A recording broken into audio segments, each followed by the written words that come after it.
Hello, and thank you for choosing to listen to another excerpt from my book, Because You Asked.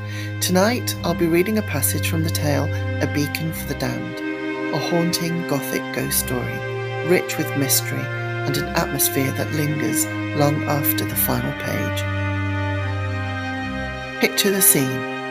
The wind screams across the empty fields, rattling the windows like something desperate to get inside. Across the valley, a lone, flickering light burns in the neighbouring farmhouse. Everywhere else is swallowed by darkness. You are alone in an old property, steeped in history and silence, where every groan of the walls sounds like a warning, and the past feels very much awake. A beacon for the damned. At last, exhausted by fear, I forced myself upstairs to the bedroom. Being above ground felt safer, though every step on the staircase creaked like bones shifting. The bedroom was cold, far colder than the rest of the house. I climbed into bed, fully clothed, and pulled the blankets up, but the cold seeped through fabric and skin like an invading presence. The windows rattled in their frames. The trees in the hedgerow scraped against the glass with long, pitiful strokes as if begging to be let in. I closed my eyes. Sleep did not come. At some point near dawn, or what I thought must be dawn, I woke with a start. The room was colder than before.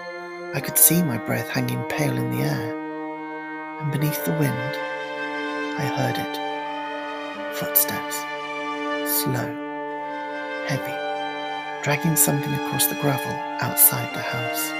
I froze upright, listening. Another step, then another. They approached the front door. I strained to hear. Heart pounding, breath trembling.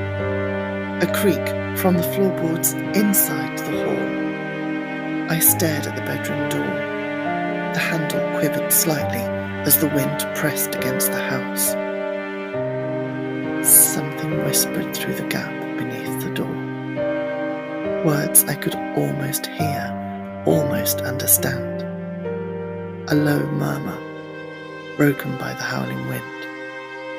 I pressed my ear to the door.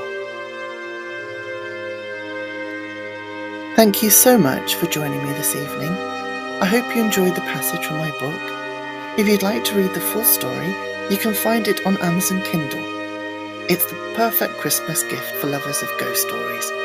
But for now, good night and sweet dreams.